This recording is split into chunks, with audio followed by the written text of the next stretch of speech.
திராவிட முன்னேற்ற கழக தேர்தல்களை குறிப்பிட்டு 28 மாதங்களும் கண்டுக்கல திமுக அரசாங்கம். நாங்க தொடர்ந்து சட்டமன்றத்தில் அழுத்தம் கொடுத்தோம். எங்களுடைய சட்டமன்ற உறுப்பினர்கள் தொடர்ந்து சட்டமன்றத்தில் பேசணும், பொதுக்கூட்டத்தில் பேசணும், அறிக்கை வெளியிட்டோம், பேட்டி கொடுத்தோம் தொலைக்காட்சியின் வாயிலாக.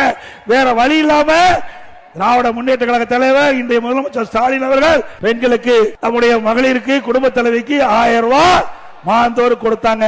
கொடுக்க வைத்தது அண்ணா திமுக கட்சி என்பதை நினைவு கொள்ள வேண்டும். இப்பொழுது 17 லட்சம் பேர் கொடுப்பதாக அறிவிச்சிருக்கார். ஏன் முதல்ல கொடுக்கல? அப்ப நிபந்தனை வச்சாங்க.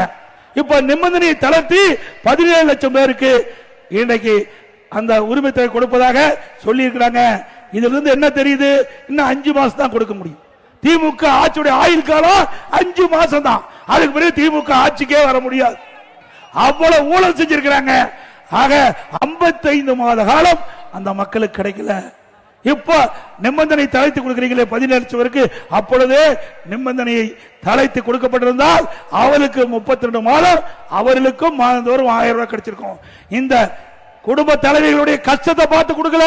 அடுத்த ஆண்டு நடைமுறை சட்டமன்ற பொது தேர்தலில் 17 லட்சம் பெண்களுடைய ஓட்டு தேவை. அதுக்காக இன்னைக்கு ஸ்டாலின் இந்த 17 லட்சம் குடும்ப